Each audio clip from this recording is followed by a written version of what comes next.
Stanford University. Good evening, everybody. Great to see you here again this evening.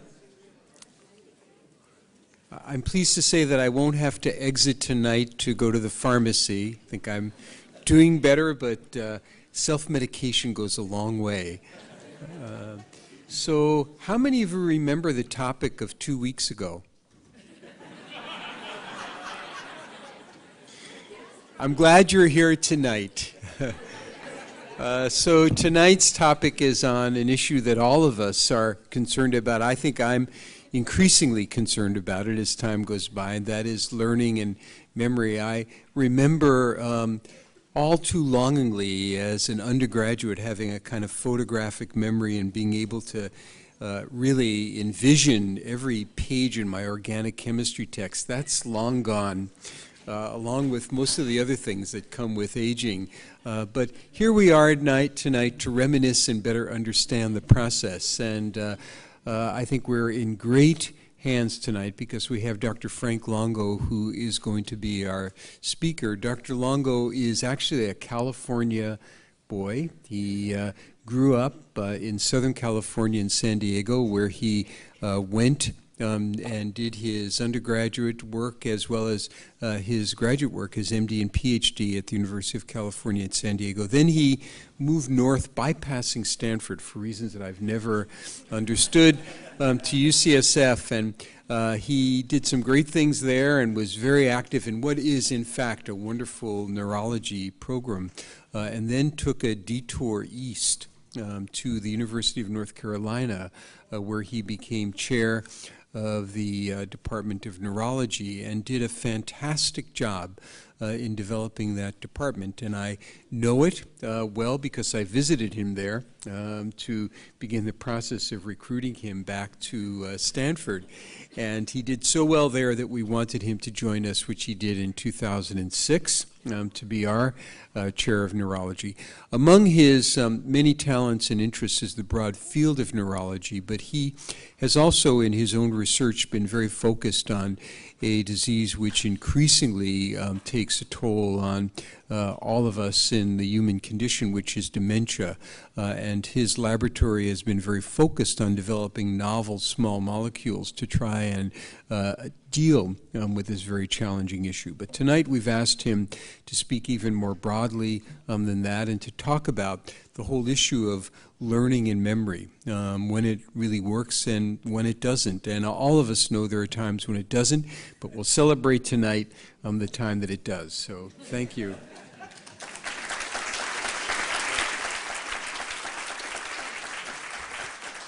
Well, thank you, Phil, for that kind introduction. The topic tonight is very broad.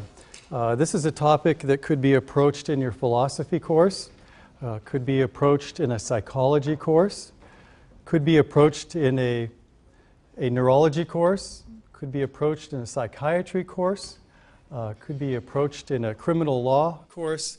This is a massive topic. But what we'll do tonight is synthesize some of the key parts, some of the key foundations of what memory is and what learning consists of, so that hopefully by the end of the session you'll have a good idea of what it is and we'll be able to apply it to a number of fields.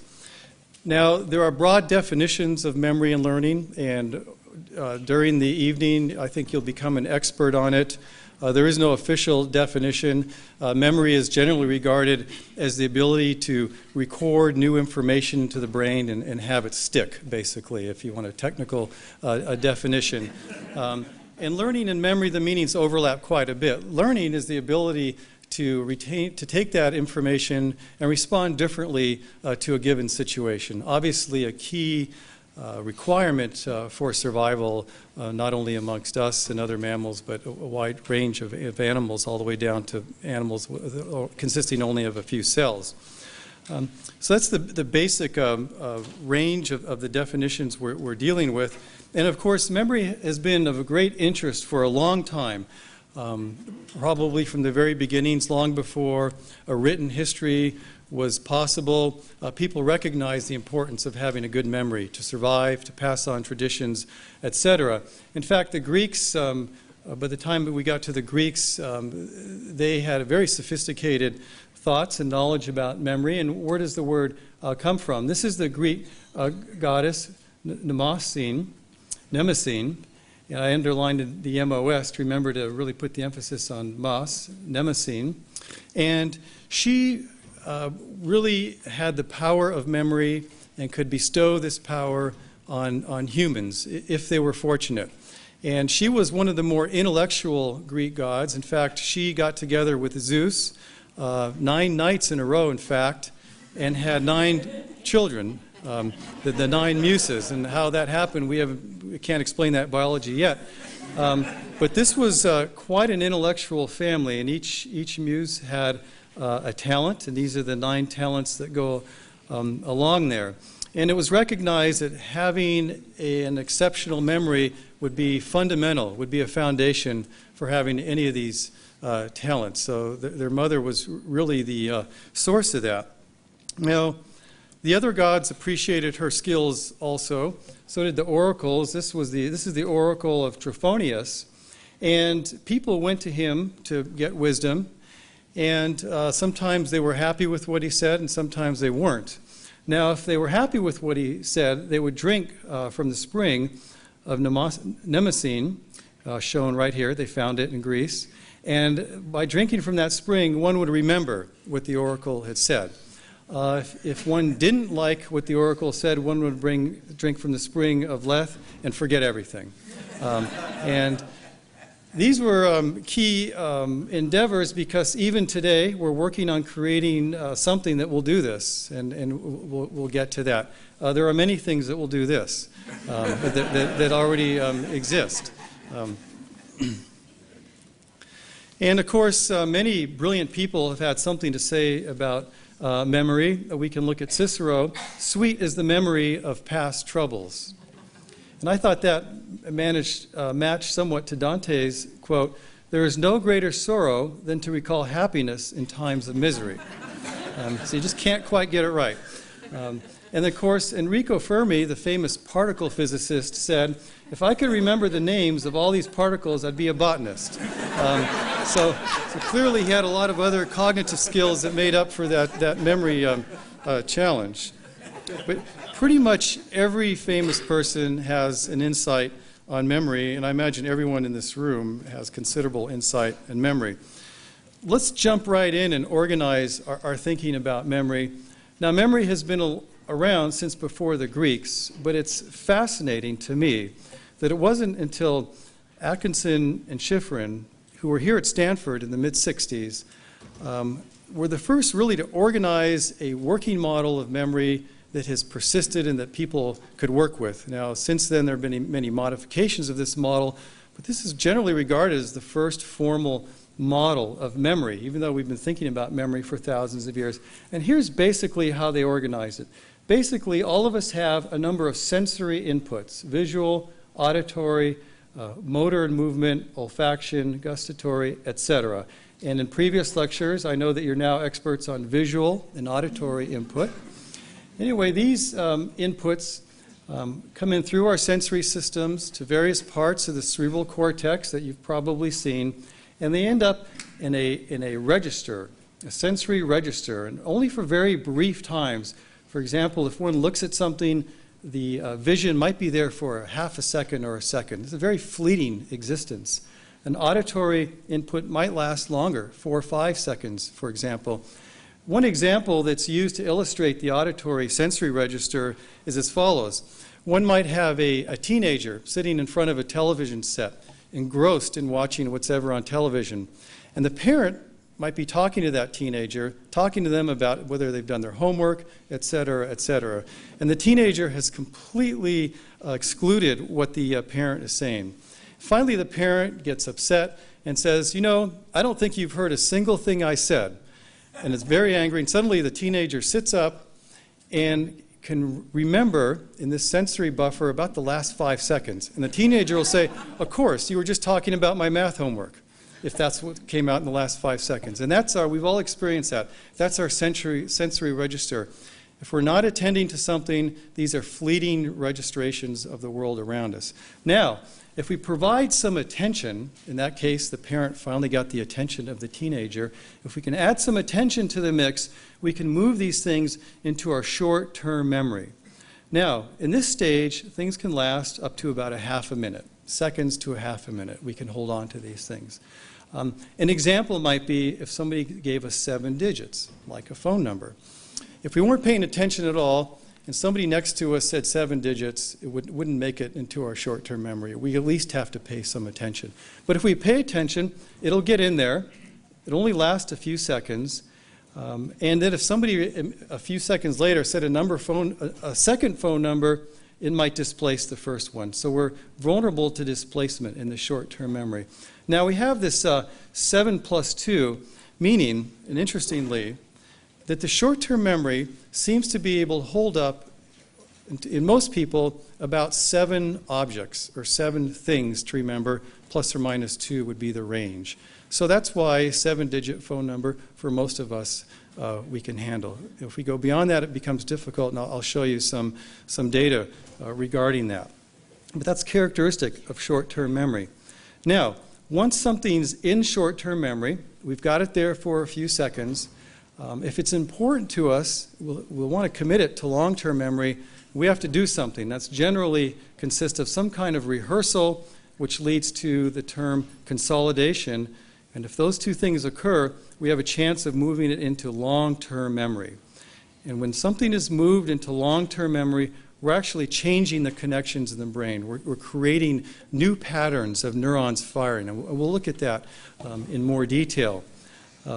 One feature of long-term memory is it's thought to be somewhat limitless. No one's really defined a limit on long-term memory, at least. Now, we have limits on our short-term memory capacity, but long-term, in practical sense, seems to be somewhat unlimited. And it can theoretically last for 100 years, or as long as we live, with some decay with aging. Now, once we get something to long-term memory, of course, we may want to retrieve it. And that process of retrieval has been studied considerably. We'll get to that. Interestingly, we bring it back into the short-term memory mechanisms to finally be able to recognize it. Now, we can layer on top of this original model, and this is the central executive. This is even higher order parts of our brain that are managing and running all this. And this is the part that's thought to give us the ability to plan, to execute, to organize, to even organize how we might use our memory, and ultimately conscious thought. And this central executive is considered to have 2 interesting loops. One is the phonological loop, i.e. our inner voice. When we're thinking, we're using that inner voice to think about things. Or when we're thinking, we're using a visual sketch pad, so-called inner eye. These 2 loops are a major part of the central executive. And it's this central executive that allows us to look down, so to speak, on these memory functions and actually be conscious of this. Gee, how do I get this to my long-term memory? What kind of tricks can I use to get it to my long-term memory? So it's not an automatic, unconscious part necessarily, although there are automatic parts of memory that we'll get to. So anyway, this is just a basic model of organizing what people had probably seen for thousands of years, but it allows us to think about it and modify it and test it and look for the biology behind it. Another term that we'll hear is so-called working memory. Now, this term is often used interchangeably with short-term memory, sort of loosely speaking about memory, although experts will argue that technically working memory is not exactly the same thing as short-term memory.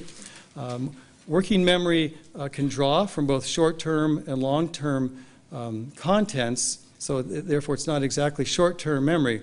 And what's an example of working memory? This is the ability to hold something in short-term memory and do something with it. So if I say that, if I give you 2 numbers, 40 and 13, 40 and 13, you're holding them in your short-term memory now. Some of you might be able to move it to your long-term memory. Now, if I say take 40 and subtract 13, you have to do 2 things. You have to hold 40 there and 13 there. You have to hold them there in the short-term memory. Now you have to do something, do the subtraction. That's your executive function, your ability to manipulate that data that's sitting in your short-term memory there. Of course, we get much more complicated forms of executive function, but that's the basic idea. Now, when we see patients in the neurology clinic, We'll ask them to spell the word world. So easy, I can do that, W-R-L-D. And then we'll say, spell it backwards. Now this is much more challenging. They have to hold this and bring it out of the long-term memory. The word world is in the long-term memory. Move it into the short-term memory. Change the letters around. That's executive function. Hold it in the executive function. Start D, L. Much more challenging. And my patients with even very early forms of Alzheimer's disease will have considerable difficulty spelling the word world backwards because the short-term memory, this executive function, is quite vulnerable in early Alzheimer's disease. Let's look further at this fascinating entity of short-term memory. One way to test it is the digit span. And back in the 1950s, George Miller, a very well-known psychologist, was characterizing short-term memory, giving people sequences of numbers and seeing how many they could remember, i.e. a digit span. And he's the one that arrived at the observation that most people seem to do pretty well with 7 numbers. So here, looking at his data, we have the number of digits that are given to the person. These are generally done verbally, saying the numbers in a real even pace, 3, 8, 2, 7, not grouped together. And looking at the mean trials to criterion, how many times did they have to hear the number and repeat it to get a perfect score? So when his subjects were given 5 numbers, only 1 time to get it right. 6 trials, 6 numbers, 1 trial to get it right. 7 numbers, 1 trial to get it right. But 8 numbers, some people, quite a few people, these are averages here, took 2 trials. We move up to 9 numbers, more trials. So the more digits, more trials are necessary. And we seem to be peaking at about 7 or 8 trials. Once you get beyond that, it doesn't help much, and people really can't get much. Very few people can get beyond this range. These were patients with various types of memory disorders, and of course, even for 7 digits, for example, they had to do many trials before they could get that right. So this was a fascinating phenomenon, and the term the magic 7 came out of a paper that he published in the 1950s. He actually had an interaction with Bell Laboratories, and that is apparently the reason why the 7 numbers was picked for our phone number, because we could remember that. Now, how about the area code? Yeah, the area code, they weren't anticipating area codes. I think the whole country might have been the same area code at that point. Now, but when we get to the area code, though, actually it gets us to this phenomena called chunking. If we group things together, they're easier to remember. So by putting that little hyphen there, 384, 0738, for my short-term memory, it's almost as if I'm only having to handle 2 things. And that's a lot easier than handling 7. And that's why that hyphen was put there. So I'm using a trick. It's called chunking. I'm putting groups together. If you ask me to remember 14 numbers, you might think that's fairly hopeless. But if you ask me to remember 7 2-digit number, another 2-digit numbers, another way of chunking, I could probably handle that. So again, by grouping things, we can force more things into the short-term memory. A number of tricks we can use to have better short-term memory. We'll get to some other tricks later. Now let's switch over to long-term memory, and probably one of the best ways to describe the phenomena of long-term memory is just to see how we test it in the neurology clinic. One of the classic scales is the Wechsler memory scale, and I'll briefly discuss some of the main parts of that scale. I'm not going through all of the parts. This is a very large scale. Testing a person with this takes several hours. But basically, we start with orientation. We ask the patient or the subject basic orientation questions. What's the day, the month, the time, the year? Where are you? Where do you live? How did you get here today? And there we're really assessing language, communication, because if there's an issue with language, communication, orientation, delirium, it really no longer becomes a valid memory test. Then we move on to other things. Logical memory. We'll read 2 short stories. We'll wait about 20 minutes. In the clinic, waiting 15 or 20 minutes is our way of getting to long-term memory. Now, as you recall, short-term memory is up to about 30 seconds. Anything beyond that, so we're talking minutes, hours, days, weeks, months, years, it enters into the wide range of long-term memory. So we're checking long-term memory. We'll wait about 20 minutes. It's somewhat arbitrary. We'll ask them to retell the story, and then we'll ask several yes or no questions. So I happen to have one of these stories here. You can see what this is like. This will be a short story. And I'll give you a friendly warning ahead of time. Remember everything I'm saying about this. You're in our clinic now. Here's the story. Two semi-trailer trucks lay on their sides after a tornado blew a dozen trucks off the highway in West Springfield. One person was killed and 418 others were injured in the Wednesday storm, which hit an airport and a nearby residential area. The governor will ask the president to declare the town a major disaster area. Now, we don't have time in the lecture tonight. We could come back 20 minutes from now. Now, if I let you sit there silently for 20 minutes, you can maybe try to rehearse this, try to get some of it to long-term memory. Or I can apply a distractor, and that means I'm going to keep you busy doing something else for 20 minutes. That makes it much more challenging. So there are many ways of doing this. So we'll omit the 20 minutes. I just threw in a small distractor. Now I'll start with the question. And these are yes-no questions. And if we had the buttons where people could press yes, no, I'd love to take a poll of the audience. But just to give you a feel, question number one, was the story setting in West Palm Beach? No. Okay. Was the storm on Wednesday? Yes. Wow, good. Did the storm hit an airport and a shopping mall? No. Okay. Was someone killed in the storm? Yes. Okay. So, almost or perhaps everybody here managed to move these things into their long-term memory. Now, perhaps because I gave you a warning, and we'll get into that, how other factors feed into the ability to move things from short to long-term memory. Okay, what can we do?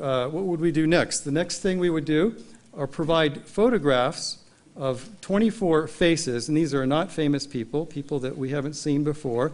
We would again have our 20-minute delay or so, and then present 48 faces, 24 of them being the prior ones, and then 24 new faces. And we'd ask a simple question, have you seen this face before? And we'd have a score of how many they got right. Then we would try verbal paired associates. We'd give 8-word pairs, and then 20 minutes later, we'd just give one word and say what went with it. And they would be nonsensical pairs. So one pair we give is truck and arrow.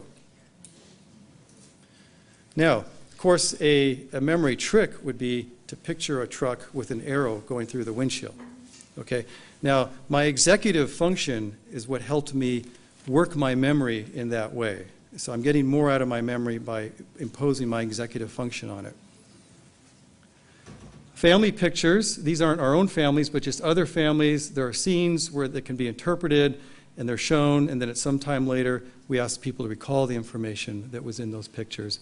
Word lists, we give 12 semantically unrelated words, wait 20 minutes, and then ask to see how many words people can repeat.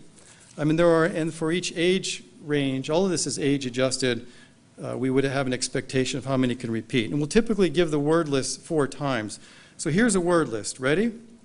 See how many you can remember.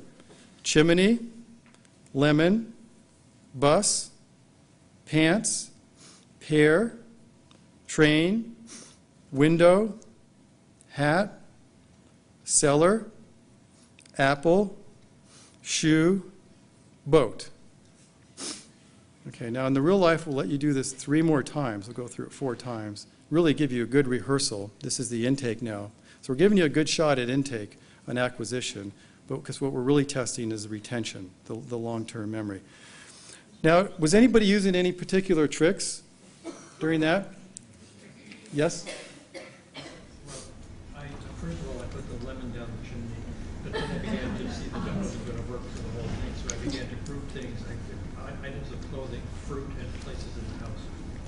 So that's 2 approaches, and that's what I tried to do too. One is to create a sequence. A lemon went down the chimney and ended up on a bus where the bus driver was only wearing pants, but you have to be quick in making the story up. Now, if this were written in front of you, it'd be easier to make up that story, and that's association technique. The other, of course, is grouping. If there are 2 or 3 fruits or foods, group them together. So that's good. You really came up with 2 of the principal techniques. If you don't have a technique, this can be very difficult. Any other techniques? Yes? Sketching. Visual sketching. Sketching, okay, a visual sketching, that's another one. And we'll get to a famous person that was really great at memory that used something like that, visualization. Okay. Visual reproduction will show the subject 5 designs. They'll get to see each design for 10 seconds, and then we'll come back and have them draw as many of these designs as they can. Spatial span, a series of numbered blocks on a board. I'll show you that. And finally, the digit span. You saw examples of doing it in the forward order. Most people can get 7 digits forward, and then if we give them digits, they can do 5 backwards. So it's 7 forward and 5 backwards as a rule of thumb. So we did the word list. Here are the spatial blocks. So what the examiner will do, these are real blocks in a real board. They'll touch without saying anything blocks in a certain order. 1, 7, 4, 3. They'll wait a few minutes. They'll ask the subject to touch the same blocks in the same order. That's not too difficult. And then they'll surprise them, say, okay, now touch them backwards. So a little bit of memory plus some executive function there. And all of these things can be scored. We did the short story. The Stroop test it gets a little bit beyond memory. This is more executive function. This is a fun test that I like to show people. It has 3 parts. We can all do it right now. The first thing you'll do, and we can do this silently to ourselves, but typically this would be done out loud and scored. First, we'll just look at the color and go down the list and just say the color to yourself. Green, red, yellow, blue, etc. So everyone can try it. Just say them to yourself. You could probably do more than 1 per second. Okay, not too difficult. Part 2, read the word to yourself. Red, green, blue. You could probably do well more than 1 per second. Go ahead.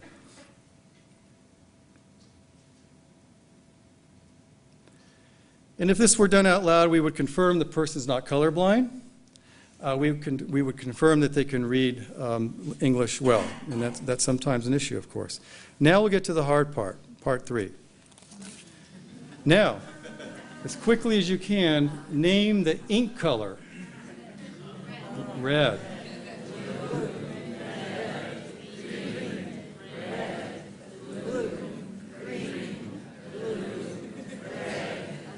That's pretty good, but you're only doing about 1 a second. I think you've slowed down considerably.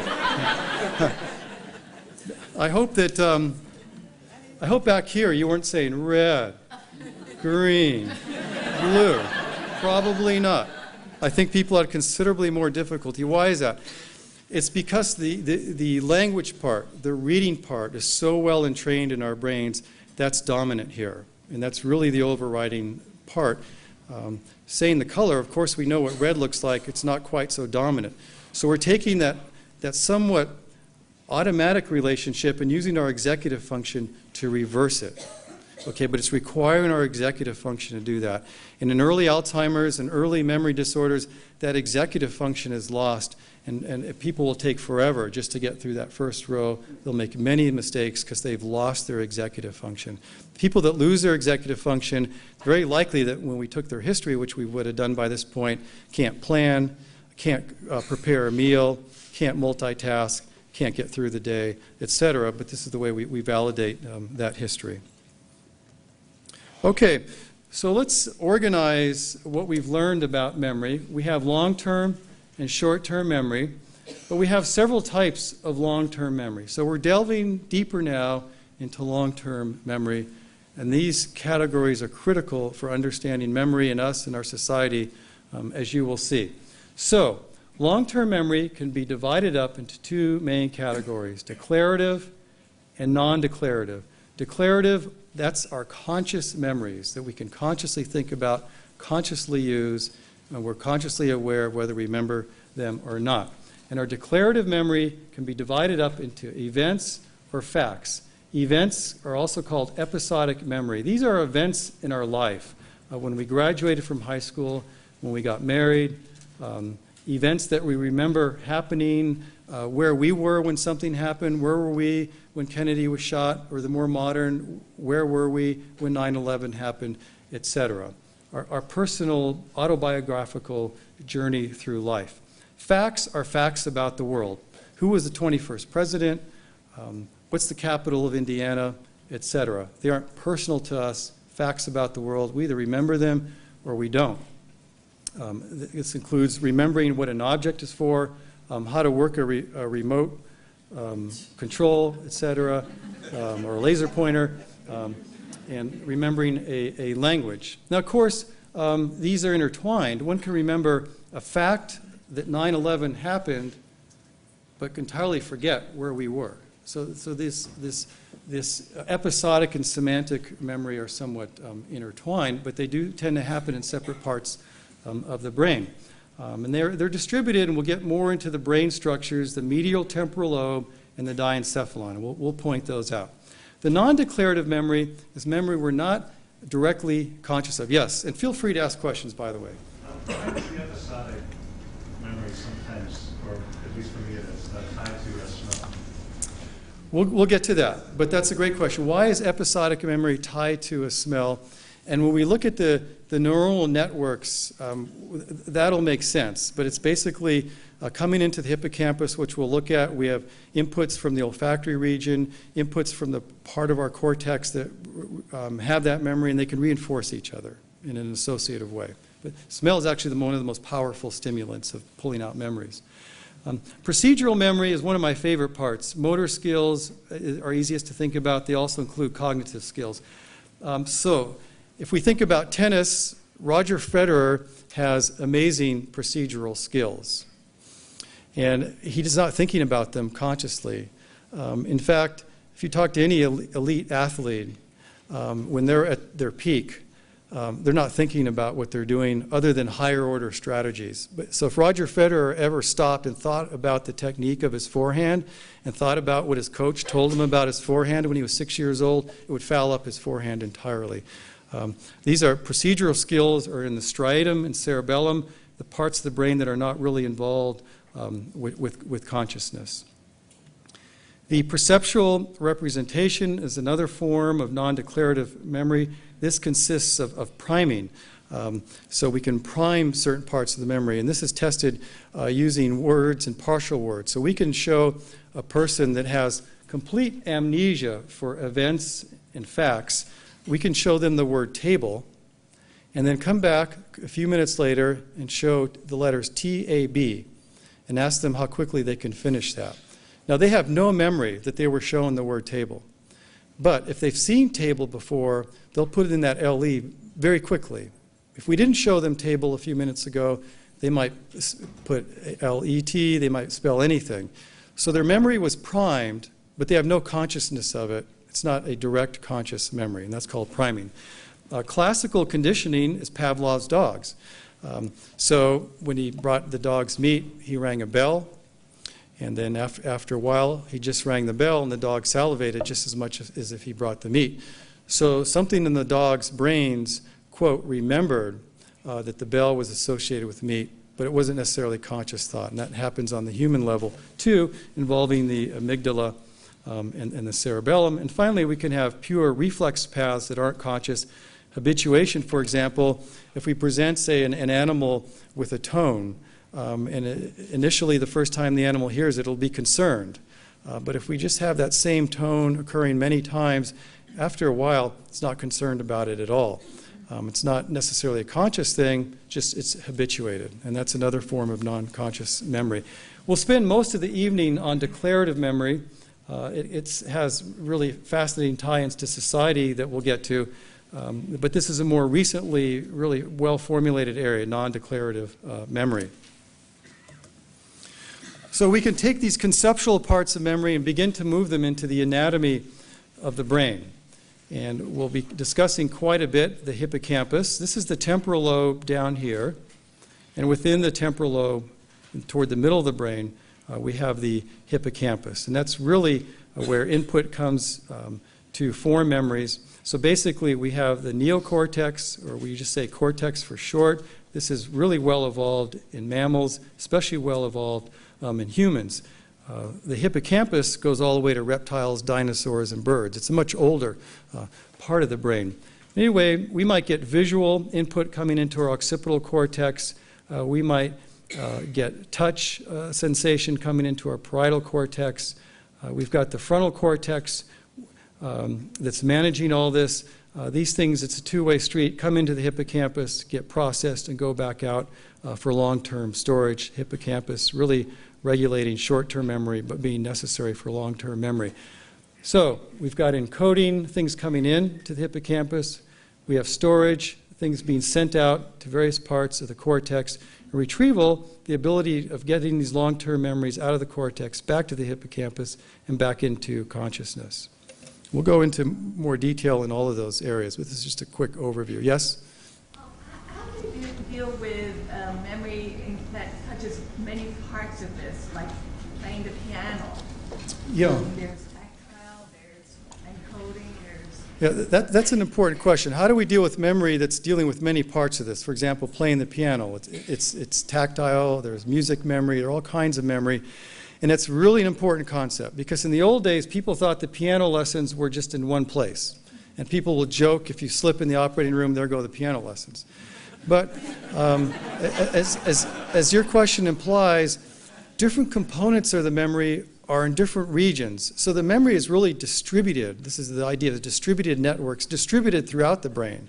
So if there was brain damage in one place, we might lose a component of that skill, but not the entire skill. And we'll get to that more later, but that's a real fundamental question in memory. And forgetting is a broad term, but it can imply problems anywhere along the line.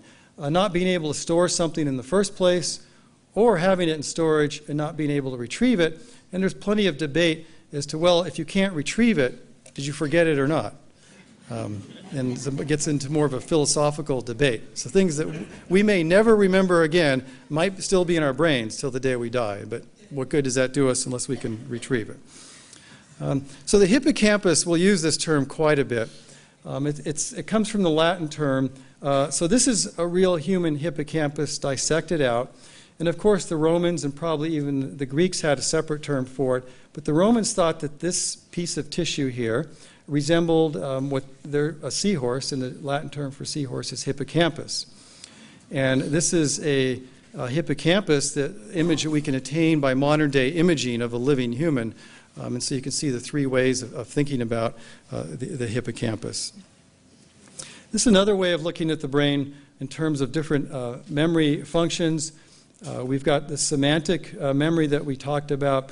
Much of this is in the temporal lobe. The hippocampus is tucked away on the middle side of the temporal lobe there. We talked about procedural memory.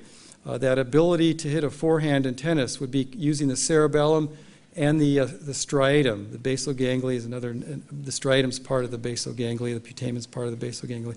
These two areas are where our motor procedural memory are located. Finally, our working memory is really the prefrontal cortex, is much of it here. The ability to take things in our short-term memory and do something is prefrontal cortex. So we'll look at some case histories of amnesia, but before we do that, we really need to understand what amnesia means. So amnesia is typically often associated with some kind of event. This could be a traumatic brain injury, could be electroshock therapy for depression, could be a cardiac arrest, any kind of event that's damaging or causing injury to the hippocampus, this center for mediating formations of memory and for managing long-term memory. So this event happens at a certain point along a timeline. So when this event happens, the person will have what we call an anterograde amnesia that might last days, weeks. In this example, it lasted for 2 months. This means for the 2 months following the head injury, they weren't able to lay down new memories. Moving into the future, they couldn't lay down new memories. It lasted 2 months. After 2 months, they regained the ability to lay down new memories. They had 2 months of anterograde, i.e. moving forward amnesia. Now, they may have also had a retrograde amnesia, i.e. moving backward. From the time of the accident, they couldn't remember anything for the prior 6 months leading up to the accident, but before that, they could remember events. So that would be retrograde amnesia. So these are two entirely different things. So these injuries damage the hippocampus. The hippocampus is quite vulnerable, and it's located in that medial part of the temporal lobes, particularly vulnerable area for many events. And so that's why we're often dealing with anterograde or retrograde amnesia. And different patients have different mixtures of these things, but two basic kinds of amnesia. So let's look at our first case study, patient HM. Now, HM is probably the most famous patient in all of neuroscience and perhaps one of the most famous patients in all of medicine. He, unfortunately, had a normal life up to, I believe it may have been late teens or early 20s, when he had a trauma. And he ended up having post-traumatic epilepsy. Epilepsy is not uncommon after head trauma. Many of the troops coming back from Iraq, surviving injuries they otherwise wouldn't survive, but having head trauma, are now coming back with epilepsy. And at that time, we didn't have most of the epilepsy drugs that we have now. And so in the 1950s, the field of neurosurgery came up with the idea. They thought that the epilepsy originated in the medial temporal lobe, that's where the hippocampus is, and that by resecting the medial temporal lobe, they could remove the source of the seizures and the patient wouldn't have seizures. And for patients with severe seizures that were disabling, they couldn't work, couldn't function, the seizures could lead to death, it was justified at the time that this fairly dramatic neurosurgery was justified. And so this patient, HM, had the procedure in the mid-1950s. And after the procedure, his neurosurgeon, Dr. Scoville, a neurosurgeon in Connecticut, realized that this patient was no longer able to form new memories. His life had been entirely disrupted. And Milner was a psychologist who worked with Dr. Scoville to characterize the patient. She actually studied this patient for some 30 years after this. And hundreds of papers have been published by her and many other people on patient HM. And so he had a normal short-term memory. He could do that 7-digit span pretty easily. But he had severe anterograde amnesia. He could bring things into a short-term memory, but he couldn't move them to the long-term memory. He could not acquire stable long-term memory. He had about 3 years worth of retrograde amnesia moving back. He couldn't remember anything for the 3 years prior to the surgery, but if one asked him about things prior to the 3 years, he had those. And so that retrograde amnesia is often graded, and by graded we mean if we go back in time, the timeline right preceding the injury is most affected, and as we move back early in our years, less and less affected, and finally we might get 5 and 10 years earlier, and we can recall those events normally. So that's what we mean by a graded retrograde amnesia. That grading is important to know about when we get to the idea of fake amnesia, and we'll get to that. So, patient HM taught the world many things. Believe it or not, prior to the publication of this paper in 1957, people just mixed memory in with all the other intellectual functions, and people couldn't separate memory from any other intellectual function. It was just one big complicated black box, intellectual function. We knew it was in the brain. We had some idea about which parts of the brain might be important for the broad term of intellectual functions. It sounds obvious now, but people had no idea if memory was a specific intellectual function that had its own parts of the brain and its own mechanisms. The fact that this patient was pretty good at had a lot of other intellectual functions independent of memory really provided the first sense that memory is somehow separate from other intellectual functions. The medial temporal lobe was seen to be realized with this patient to be critical for new memories, but that old memories, especially those prior to 3 years for this patient, were stored beyond the injured medial temporal lobe. And finally, one surprise was that this patient still had good visual motor learning, which is a non-declarative form of learning. The way this learning is often tested, it's interesting. People learn how to read when something's held up to a mirror, it's backwards. The words are backwards. And when you first try to read that, it's difficult. You really stumble through it. But if you try it a few times, for a few days, you get better and better at it. And after a while, you can read normally through a mirror. So that's a learned skill. So when they tested patient HM, they thought that he wouldn't be able to learn how to do this because learning requires memory, and he had lost all the forms of memory that they had tested so far. But when they tested this, they were shocked because he acquired this as well, in fact, better than average. So that's a procedural memory, and it was unaffected by this injury. So it's separated out. That's where the idea was born, that some memories are declarative. They really depend on this medial temporal lobe, but the non-declarative memories, to a large extent, reside in other areas. So fundamental things that we take for granted today were really derived from 30 years of publications of this one patient, HM.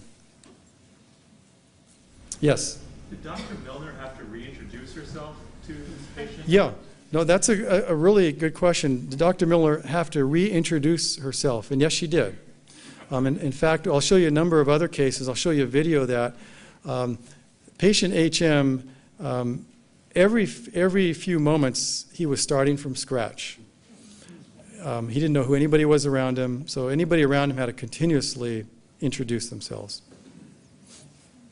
Yes? What exactly did they do to his brain? What I should have pointed out here, these are images of his brain. So we're looking at a coronal section. So if I cut my brain facing you, just like this, these are the temporal lobes, here and here. And toward the middle, what we call medial, the area shown in red, those are the parts removed by the neurosurgeon. And that red area contains the hippocampus. So the hippocampus was removed, and parts of the temporal lobe adjacent to the hippocampus were also removed. The operative report said about 8 centimeters of temporal lobe was removed. And then later on, they did MRIs on him. They decided it was only 5 centimeters. You wouldn't want 5 centimeter chunk removed from your temporal lobe. But that's basically what the injury was. And he had no more epileptic seizures? A dramatic decrease in epilepsy, but he still had some seizures. And we still deal with this issue today. Surgery is still performed on patients with seizures who respond to no medication, and the seizures are disabling. But we have much better technology for controlling today what's cut out. Yes? Was he aware that he had this condition, or did he forget it? And also then, if he was aware, did it cause depression, or what happened to the quality of his life? Yeah, was he aware of this condition? How did it affect his quality of life? Was he depressed? He had apparently had remnants of memory and remnants of some kind of insight. He knew something happened. He knew that by cooperating with all these doctors like Dr. Milner, that he said he was hoping to help other people. He had some sense of that. So he had some sense that something happened that rendered him less functional. But apparently he was not depressed. He apparently functioned as well as he could, not being able to form new memories. I'll show you a video of another patient that will really address your questions. Now, so do we ever have a case? So the first patient, HM, had a lot of anterograde amnesia and a significant retrograde amnesia. And in most head injury, most injuries, there's more anterograde amnesia than there is retrograde amnesia. In other words, people have considerable difficulties with most form of injuries of laying down new memories.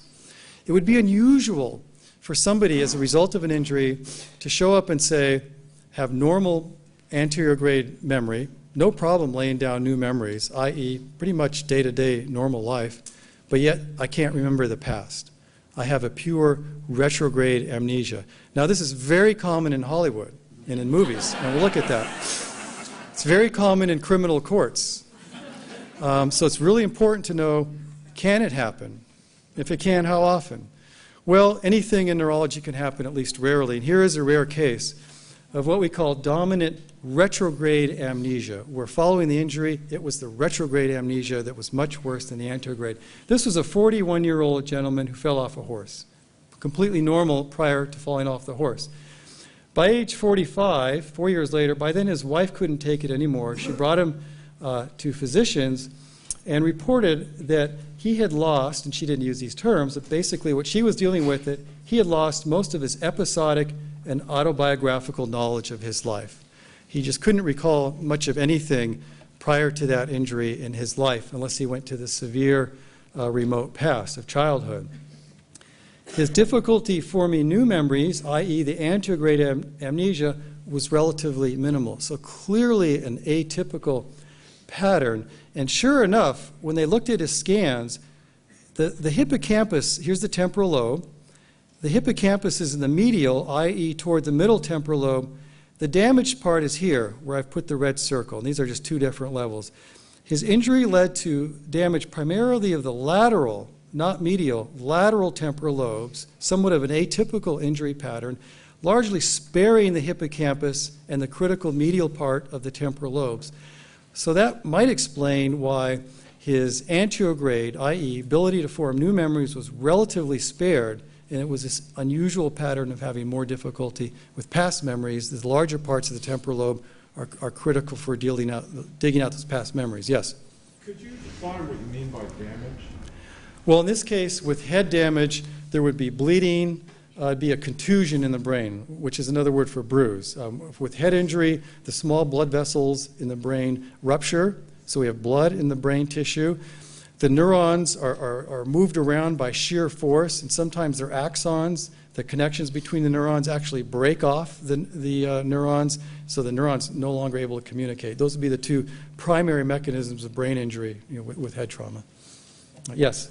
Could someone in that situation learn what his past had been and sort of recover it in that way? To very limited extent. Yes, but there wouldn't be enough connections to other things. It'd be a very artificial way of learning it, and they'd still be functionally impaired. Was there another question? Yes. Are you going to get in later to how memory is laid down in the neurons similar to Yes. memory in a computer? Now, the question is, how are memories laid down in neurons, and how can we compare that to the computer? We'll get to that. So we're gradually working our way down to the cellular or molecular level, starting with the big picture here. Interestingly, when they were testing his episodic memory, they were asking him in semantic memory, they asked him a question, where is Mount Kilimanjaro? And apparently for most people, it's a difficult question. There might be some people here who've climbed it. And most of us know it's in Africa, but what country it's in? And it's largely in Tanzania. I guess it's right on the border with Kenya there. But it's accessed apparently largely through Tanzania. And it's interesting, his wife, let the physicians know that he'd actually climbed Mount Kilimanjaro before. When he was asked if he had ever been to this mountain, he said no, never seen it, never been there. But when they asked him where it was, he knew exactly where it was. So he had a dissociation. Having climbed it gave him a procedural memory, an unconscious procedural memory. But his semantic or episodic memory, his episodic memory of actually having climbed it entirely wiped out. No recollection whatsoever of ever climbing. So these injuries teach us, referring to the earlier question, that memory is broken down into different components. And these components are distributed throughout the brain. With an injury, we might be limiting one component and not the other. Now, here's a more recent patient that addresses some of the questions that a few of you just asked. This is the story of Clive Wearing. He was born in 1938, a very well-known musicologist. He's a conductor, a keyboardist in London, and was one of the top musicologists and conductors in England in the 1980s. In 1985, one day he came home with a headache, and by the fourth day of this headache, he was no longer able to recognize his 4-year-old daughter. And he went on from there to lose all of his anterograde and retrograde memory capability. He lost all ability to form new memories moving forward. He lost his retrograde memory going back 20 years to 1965. Before 1965, he could tell you things. After that, 20-year gap. So he had herpes encephalitis. So the herpes virus, fortunately rarely, that just about everyone carries, occasionally tracks back through the nerves into the brain. It has an affinity for the temporal lobe, and it can wipe out the temporal lobe, including the hippocampus. Causes death 50% of the time. 50% of people survive. Many of the survivors end up with damage to the hippocampus and temporal lobe. He's one of them. I'll show you a video, and I want you to note a few things. His interactions with his wife. This is his second wife. He forgot his first wife. And he forgot the names and a lot of features about his initial set of kids. I don't think he had children with his second wife. He has a diary that's fascinating.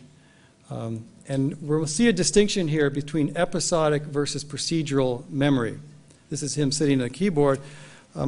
Oliver Sacks wrote an article on him in the New Yorker in September 2007. That's where this picture's from. There's been a movie made about him. His wife wrote a book about him. There's been quite a bit of this. Are any of you familiar with Clive Waring? Maybe 3 or 4 people? Just wanted to get an idea. Okay, let's watch this video is 4 or 5 minutes here. Do you know how we got here? No. You don't remember sitting down? No. I reckon we've been here about 10 minutes at least. Well, I've no knowledge of it. My eyes have started working now, and all I've seen the whole time I've been sitting with all is that. And do you feel absolutely normal? Not absolutely normal, no. I'm completely confused. Confused? Yes. You've never eaten anything, never tasted anything, never touched anything, never smelled anything. What right have you seen in your life? But you are? Well, apparently, yes. But I'd like to know what the hell's been going on.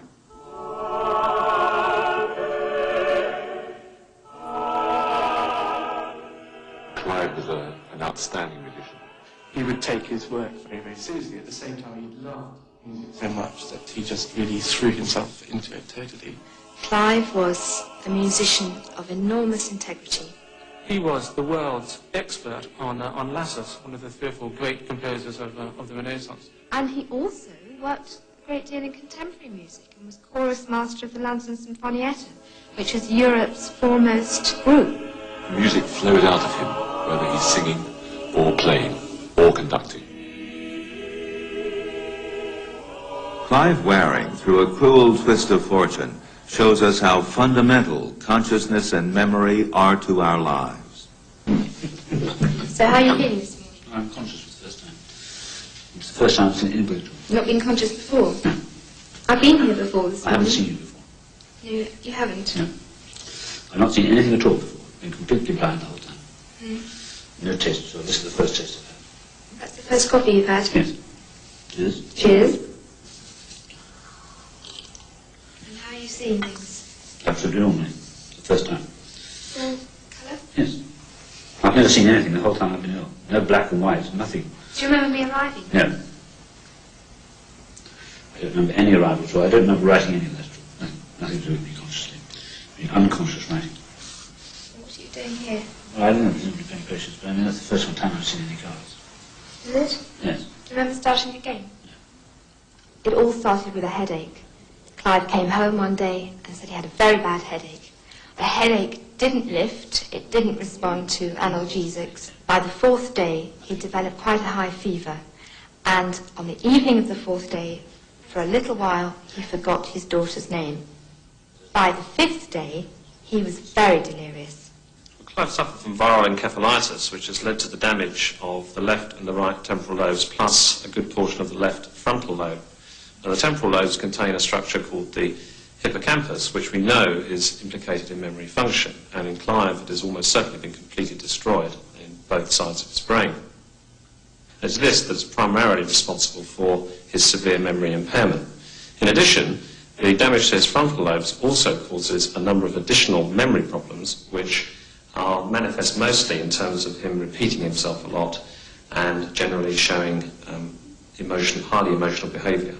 Clive's world now consists of a moment with no past to anchor it and no future to look ahead to. It is a blinkered moment. He sees what is right in front of him, but as soon as that information hits the brain, it fades. Nothing makes an impression, nothing registers. Everything goes in perfectly well because he has all his faculties, his intellect is virtually intact, and he perceives his world as you or I do. But as soon as he's perceived it and looked away, it's gone for him. So, it's a moment-to-moment consciousness, as it were, a time vacuum. And everything before that moment is completely void. And he feels... So I just want to make you should be getting one key point. His view of the world is limited to that short-term memory capability. Remember we said it's 15, 30 seconds? So take that 30-second window and move through life like this. That's what he's doing.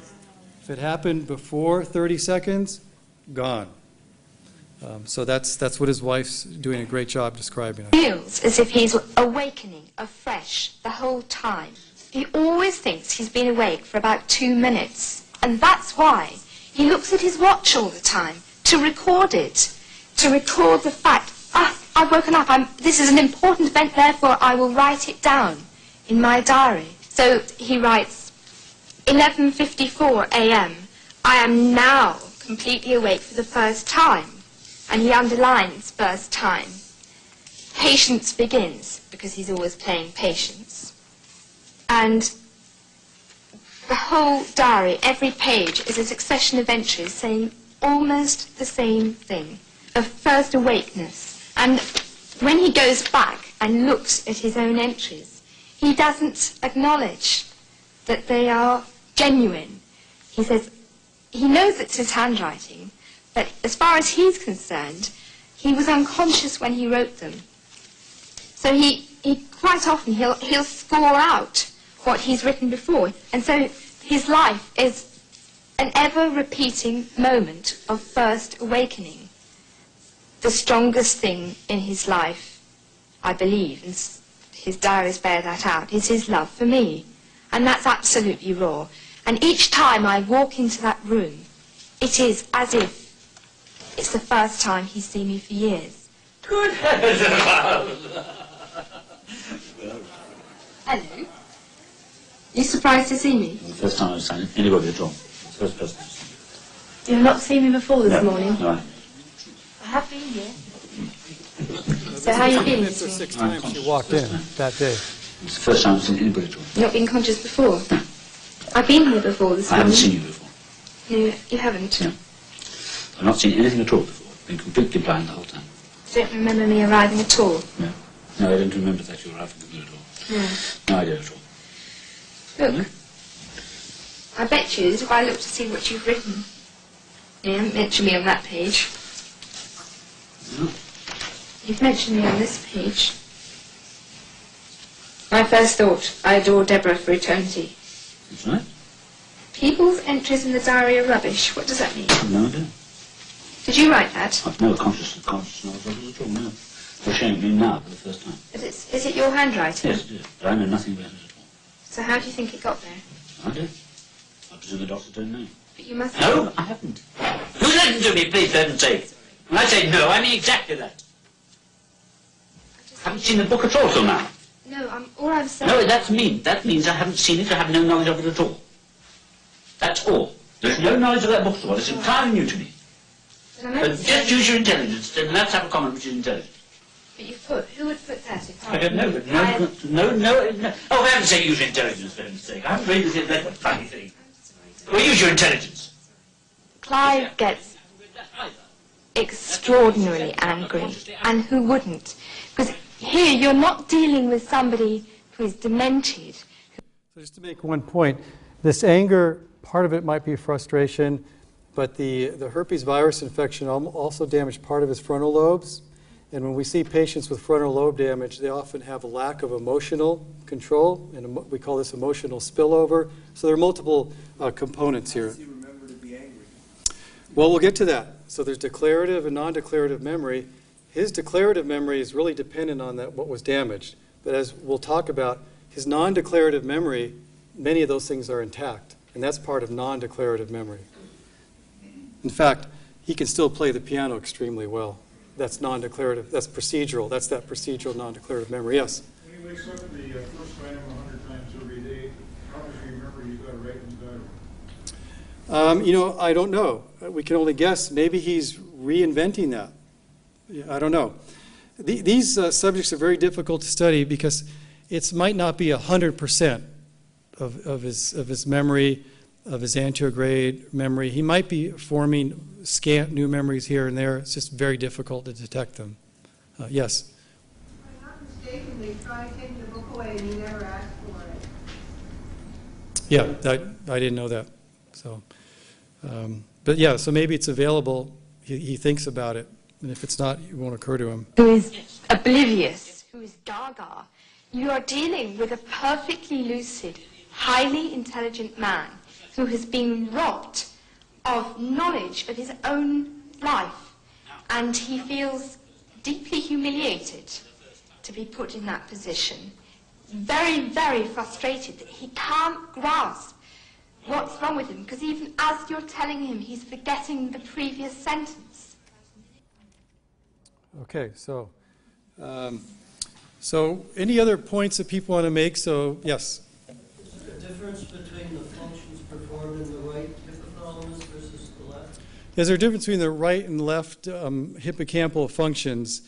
Not big differences. I mean, in the parietal lobes, vast differences. Language on the left, spatial on the right, etc. We'll see examples of differences in memory.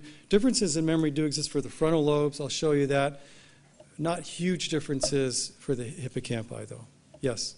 Unrelated to this, I was wanting to ask, one of the features of accidents in the news these days a great deal are concussions. For instance, football, and was wondering any of you never read of any failing memories, at least out of yet. Was wondering any potential. Yeah, the question is, what about concussions? We hear a lot about those. A concussion injury has a wide spectrum, from mild, moderate, severe.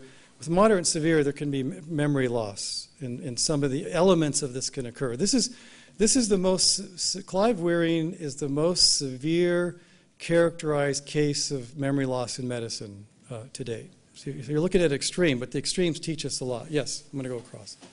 Does the memory reset, or is it like a lag that keeps moving? He's basically has a moving window. It's a moving window. Right. So he can only look back about 30 seconds. So if you disappeared for 30 seconds, walk back in, starting all over. Who are you? Now, he does recognize his wife, and that might be part of non-declarative memory. I don't know if you notice in the diary there, he says how much he loves his wife. That's his main constant. That's the one solid thing he has. He recognizes his wife, and he tells her that he loves her, I guess part of non-declarative or procedural memory in that case, which is interesting. He can sit at the piano and perform flawlessly. Now, people have asked, if that's pure procedural memory, is he like a machine? Is he like an automated person at the piano? But apparently there's all of the full emotion of an elite musician at the piano, and the emotion's different every time. So again, much of the non-declarative memory is intact. Again, the injury is teaching us that the brain separates out these different modes of memory. Yes? Are language functions just in a totally different part of the brain, or are they part of non-declarative? Language, different part, parietal lobe, and a lot of non-declarative. Yes? Years ago when they did lobotomies, I thought they did them in the front, the Right. frontal lobe, which is the same area that I thought he was. Well, damaged with him. So you're asking the important question. Years ago, they did lobotomies. That's largely separating frontal lobes from the rest of the brain. He had some element of frontal lobe damage, but not his entire frontal lobes. His primary damage were the medial temporal lobes, including the hippocampus. So he's not a full frontal lobe type of patient. The full frontal lobe patients can't execute, can't plan, can't really do anything, and that's why frontal lobotomy is so disabling. Yes? When you say you can still play piano, there are a couple of things. Can still play from memory music that he learned 20 plus years ago? Yes. He can still read music? Play from the music? Yeah, I'm not sure. I would think he Yeah. could still do that. Yeah, I think he can, but I don't want to say I'm not sure. So I would wonder if he could read music and then later play the music that he had recently read. Yeah, my guess is if he read new music, beyond 30 seconds, he wouldn't be able to play it. So maybe he still has the procedural memory of how to read music, but I doubt if he could do anything with it 30 seconds later. Right, he's reading it. But as he's going along, he can do each measure at a time. Certainly, measures well under the 30 seconds, yes. Yes? Does his disposition change? So is one day he happy and the next day sad, or is it pretty much a constant disposition? Well, apparently for the first 5 years or so, he was quite depressed. He had some insight that something horrible happened, and he no longer could do what he wanted to do. And then beyond that, apparently his mood improved to somewhat of a normal mood, given the situation. So I'll take maybe one or two more questions, but we have a lot more to go. Yes? Is he still alive? I think so. Patient HM recently died, but Clive Wearing's still alive as far as I know. Okay. So we're going to go into imaging, and many people have commented on memory. Tennessee Williams said, life is all memory except for the one present moment that goes by you so quickly you hardly catch it going. And this really, Clive Wearing experience, reminded me of this quote. So we've seen a handful of patients, and there have been many more reported in the literature. No two injuries are the same, but these patients with injuries have taught us quite a bit about what part of the brain might do what. It's an indirect way of learning. And in the modern era of imaging, we have a whole second chapter of learning about where in the brain memory works. And I'll show you a few examples of this, and then we'll get down to the cellular level of really how does a neuron capture memory. So we get back to this idea of distributed networks. We've got the hippocampus down here. We've got the region around the hippocampus called the parahippocampal region. We're still in the temporal lobe. And finally, we have these connections that are reciprocal going back and forth between various neocortical areas throughout the cortex. And it's these networks throughout the system that are regulating memory. Sensory comes in, comes down to the hippocampus, gets integrated during short-term memory. If that occurs successfully, it can go up to long-term memory. If we want to recall it, it comes from long-term memory back down through here and into our consciousness. What does all this mean on scanning? Well, we're still discovering the networks that exist in the brain. I mean, just looking at the brain anatomically tells us a lot about structure, but we really know very little about the functional networks within the brain. And in fact, much of the exciting work is being done here at Stanford. Mike Gracious and Vinod Menon in neurology and psychiatry really collaborated doing advanced processing of functional MRI in a way that hasn't been done anywhere else in the world, to really derive networks in the brain, neurons that are working together, and networks that have not been previously noticed. And for example, here's one. Here are the pair of hippocampi. They're connecting to the cingulate gyrus, another area thought to be important for memory, and that's connecting to the frontal lobe here. So this is just one of many networks that they've just recently identified in the past few years that are telling us a lot more about where memory is in the brain. We can go beyond just looking at the lesions, these messy lesions that patients have. And we can use functional MRI to see what parts of the brain are activated. We can put patients on the scanner and have them do tasks and see which parts of the brain are activated during MRI. So this patient was given 40 nouns and asked to remember them. And during the encoding, when they were trying to commit them to long-term memory, the encoding, we can see the hippocampi lighting up on both sides. Then they were given a 5 to 10 minute distractor task.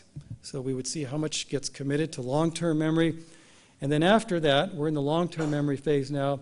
They're given 32 of the old nouns, 16 new ones in a randomized way, and they have to identify whether this noun belonged to the first set or not. So in other words, they're retrieving from their long-term memory, and during this retrieval, we see the hippocampus lighting up. This side, this time somewhat more so on the left, but it's not clear that this asymmetry is necessarily significant.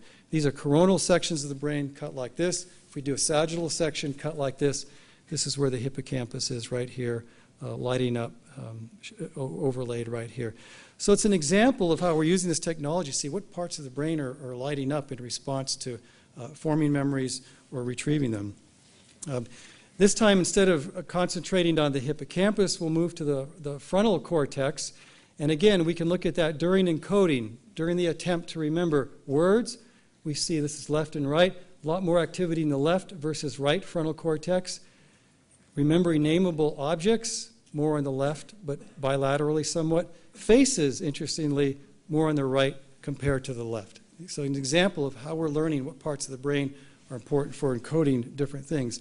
So memory is not just all one big thing. Words, a little bit different than faces, etc. And that finally explains why in the neurology clinic we can have a patient whose memory is entirely intact, except they can't remember a face if their life depended on it. It's called prosopagnosia, the inability to remember a face. Everything else is intact. It's probably because there's part of the brain that's responsible for faces. Yes? One question. So do we all, let's say birds, have the same potential for memory in the same memory area? Because you would often hear, you talk to people say, oh, I'm terrible with faces, but I'm great with names.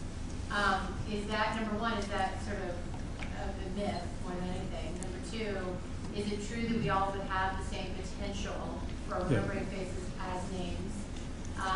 Or is that a developed Right. potential over time. Right, so the question is, do we all have similar capabilities across these different domains of memory, or might some of us truly be better at things than others? I think there is variability, and I'll show you a case in a few minutes, that I think each of those domains can be superior or inferior, and that can happen differentially in different people. It's probably because different genes are expressed in different areas, and like many other genes, we have slight variations in those genes, and those genes encode proteins that are important for memory. So I think there is some variation across people. Yes? I had a friend who had a problem remembering the nouns. And I guess that would be the names about it. She could do pronouns, the Right. way you use to talk. Right. So you had a friend that couldn't remember nouns. That can happen. You can have people that can't remember names of vegetables. They're fine with fruits, plants, trees, just cannot remember the name of vegetable. Could be a noun, it could be anything. These are very segmented categories in different parts of the brain, which is just fascinating. Frank, what about development? So, most of us don't remember memories back in the first years of life. Yeah. So Dr. Pease was asking about developmentally. Why can't most of us remember episodic events from when we were 2? And that we'll get to that when we look at the cellular molecular basis. But just the myelination alone, the insulation around the nerve fibers is so critical for their conducting ability. And we have such little myelination that these networks probably depend on adequate, timely conduction, and the myelination is just not there. The insulation or the myelination really doesn't complete until around age 21, 22. And that's the main theory of why teenager judgment is so poor, because the myelination is last in the frontal lobes where our judgment lies. Okay, let's keep moving. We'll run out of time here. This is just another imaging study. This is an associative memory paradigm where the subjects are asked to associate two things and to remember that association. And interestingly here, the hotter colors are parts of the brain that picked up their activity during this association. Here we've got the occipital cortex where the vision comes in. Carla Schatz probably talked about this. Of course, when they're reading something, this lights up, and then other areas of the brain, parietal frontal areas, temporal lobe, hippocampus, light up for this associative. The cool colors, interestingly, and this was the surprise here, are decreases in activity.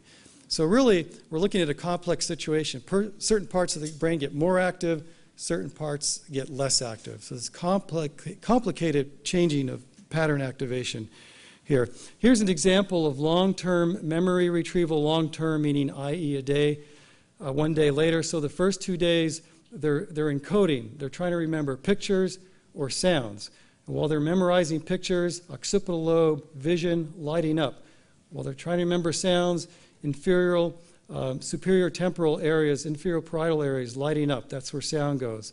1 day later, they try to recall it. Interestingly, a part of the same areas light up for pictures is that we use to remember it, and during recall, part of the areas that were used to remember the sound light up to recall it. This is fascinating. This suggests that memory really is a replay or an activation of the same areas that provided input to the hippocampus during the encoding. So during the encoding, i.e. the remembering, the hippocampus kind of organized, working with the cortex, organized where the cortex would record this. So this network activity in the cortex is the recording in the cortex. And if we remember it a day later, we're activating some of that cortical function to remember it. It's almost as if we're just playing it back. So we really are taking a previous time and playing it back at the present time. The hippocampus is in charge of organizing all that. If we damage the hippocampus, we can't access that playback. We can't perform that playback. This was an interesting study that involved sleep. These subjects were shown 320 pictures, and then they were asked to go ahead and take a nap. Some napped more than others. They didn't know why they were taking a nap, but most of them took advantage of it. After the nap, they were shown 80 new pictures, and then scans were done as they tried to recall which pictures they had seen before or not. So they were shown 80 of the old pictures, 80 recent, and 80 new, and they were asked to tell me if the picture you're looking at was in the first set of 80. So clearly you'd have to remember This first pictures from this first 320. So if we looked at these recognition performance, how well they did, versus how much slow wave sleep duration they had from 0 to 50 minutes, the more sleep they had during this nap, the better they did on this picture recall. So direct evidence supporting the recent hypothesis that during sleep, the hippocampus and the cortex are working back and forth to solidify these memory patterns. And if we don't get enough sleep, that solidification just doesn't work as well. And during the, on day 3, fairly early on, when they tried to remember, we can see the hippocampus is quite active. But what happens when they waited for 3 months? They looked at activity in the prefrontal cortex, out in the cortical area, and in the hippocampus. So during the 90 days after this experiment, the activity in the frontal cortex got higher and higher and higher, while at the same time, the activity in the hippocampus lower and lower and lower. It's as if during those 3 months, the memory is gradually migrating from the hippocampus up to the cortex, supporting the theory that the psychologists have had for many decades, but now in the imaging area, we can see if the psychologist's guesses were accurate. And so it's as if we're creating hippocampal space for new memory formation. Remember, we said this hippocampus is somewhat limited in capacity. So by moving things to the cortex, which apparently, as far as we know, is unlimited, we're making room for new memories. And the more we sleep, the better this happens. Now, what about lie detection? And recently, people have said, well, maybe if we can image different networks that light up during memory, we can distinguish an accurate memory versus a deceptive report of a memory. So in this study, they showed the subjects one face, and then came back, a second examiner came back and showed them 3 faces, somewhat similar, it's not the same guy. And the second examiner asked them, have you seen any of these faces before? And the subjects were allowed to, the subjects never know what the purpose of an experiment is generally, that's important, but they were given permission to lie whenever they felt like it. So, they might have said, never seen any of them, but in their mind they knew they had seen this guy. And they knew it was a memory study, so they probably were proud of the fact that they remembered it. They saw this guy, so that was in their mind, but they told the examiner, haven't seen any of them. And so they took scans for each report, and then they divided up into the scans. They went back later and separated out the lies versus the truths. And the difference in scanning is indicated by the color in red. So in other words, there were different brain responses to functional MRI of whether the person was telling the truth or a lie. Now, they only could find this difference if they averaged 20 or 30 subjects together. It doesn't work that well if it's just one subject. And that's why this is by no means an accurate technology to detect lies, but that won't stop commercial application. So you can pay for this. Just as you can go out and get a private traditional lie detector test, you can hire somebody to do a functional MRI and tell you whether you're quote or whether the person is lying or not. It's thought that maybe in some number of years this will be perfected. It'll be interesting when that happens. And the courts and the legal world's already assessing this technology. I want to introduce the idea of schemas, and these are pre-existing knowledge structures. And these were been speculated to exist in humans, but no one had any idea if they existed in animals. Now, I'll explain the animal version, and we'll come back to the human version. So what is a pre-existing knowledge structure? In this experiment here, rats were introduced to a food flavor. It might have been bacon. Apparently, rats like bacon a lot.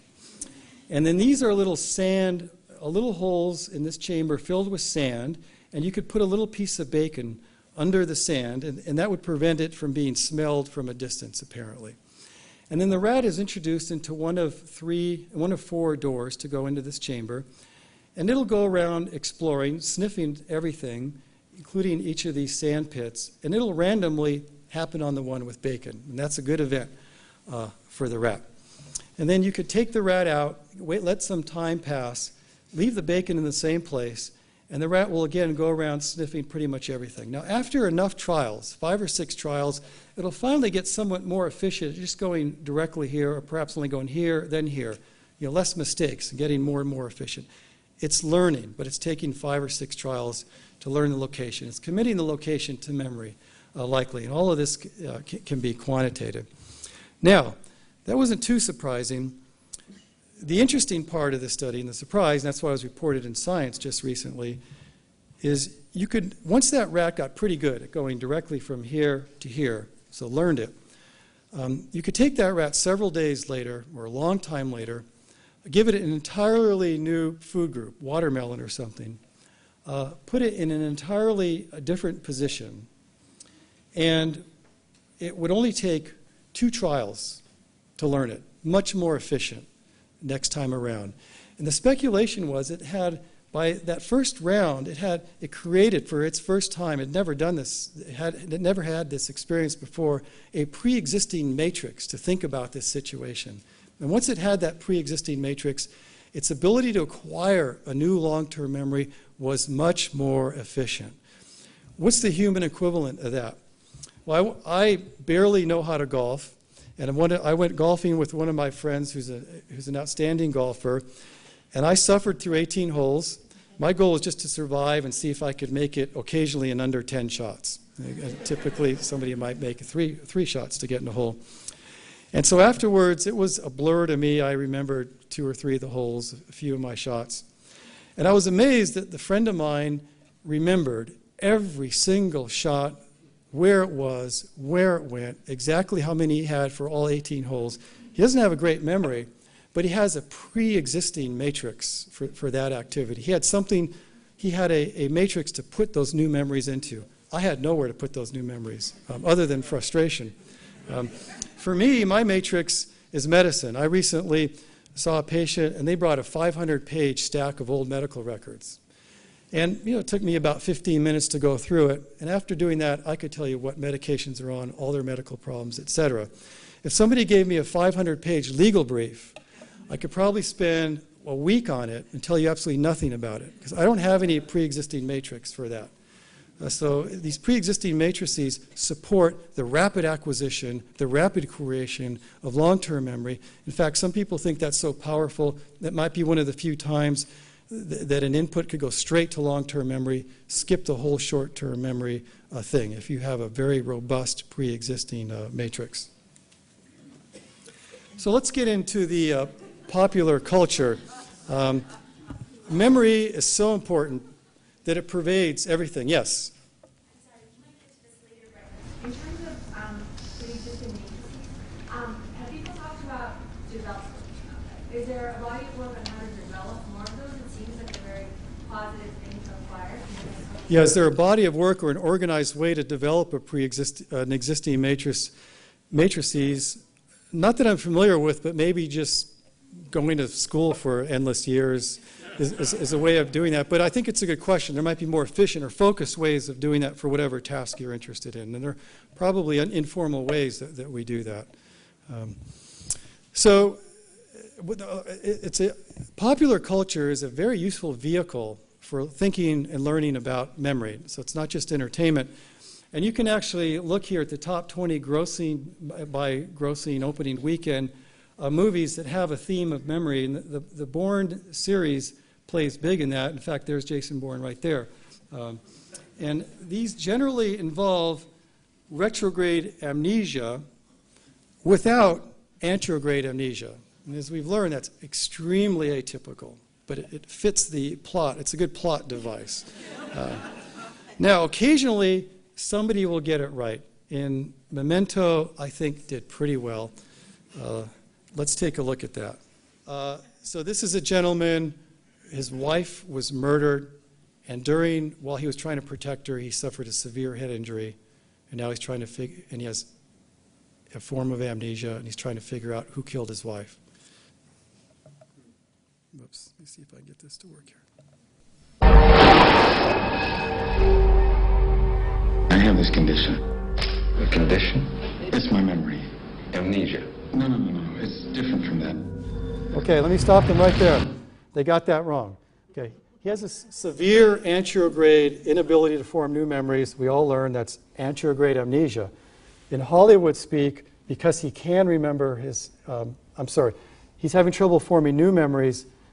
But in Hollywood speak, amnesia usually means just loss of old memories. That's why he's saying he doesn't have amnesia. It's different than amnesia, but this is amnesia. Since my injury, I can't make new memories. Everything fades. If we talk for too long, I'll forget how we started. Next time I see you, I'm not going to remember this conversation. What's the last thing that you do remember? My wife. That's sweet. Dying. Lenny! I guess I've already told you about my condition. Oh, well, only every time I see you. You don't remember where you've been or what you've just done? No, I can't make new memories. It's like waking. It's like you just woke up. When you find this guy, what are you gonna do? I'm gonna kill him. Maybe I can help you find him. Are you sure you want this? My wife deserves vengeance. Do not trust her. She's gonna use you to protect herself. I think someone's been trying to get me to kill the wrong guy. You can question everything. You can never know anything for sure. Teddy, don't believe his lies. You wander around playing detective. Well, maybe you should start investigating yourself. Who did this to you? You did. I want my life back! Why are you asking me? I can't remember what I've done. I have no short-term memory. Since my injury, I can't make new memories. Everything fades. If we talk for too long, I'll forget how we started. The next time I see you, I'm not going to remember this conversation. I don't even know if I've met you before. I've told you this before, haven't I?